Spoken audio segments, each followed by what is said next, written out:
বাচ্চারা কিন্তু ঘরে শাকসবজি রান্না করলে একেবারেই খেতে চায় না। তাই আজকে আমি গাছ থেকে পুঁই পাতা নিয়ে আসলাম, কুচি কুচি করে কেটে ডিম দিয়ে মচমচে করে ভাজি করে দিলাম।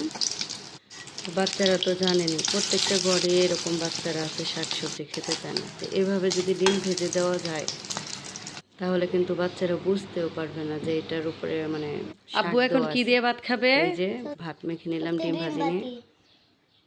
তো এই যে মেখে নিই ভালো করে।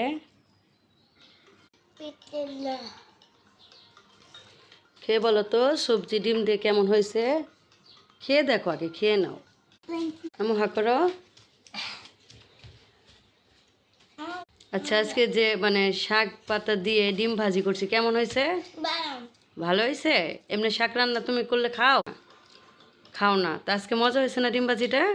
আপু তোমার কাছে কেমন লাগছে? মজা হয়েছে?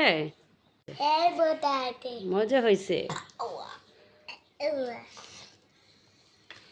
এভাবে শাক পাতা দিয়ে ডিম ভাজি করলে মচমচে করে বাচ্চারা যে নিমেষেই খেয়ে নেয়।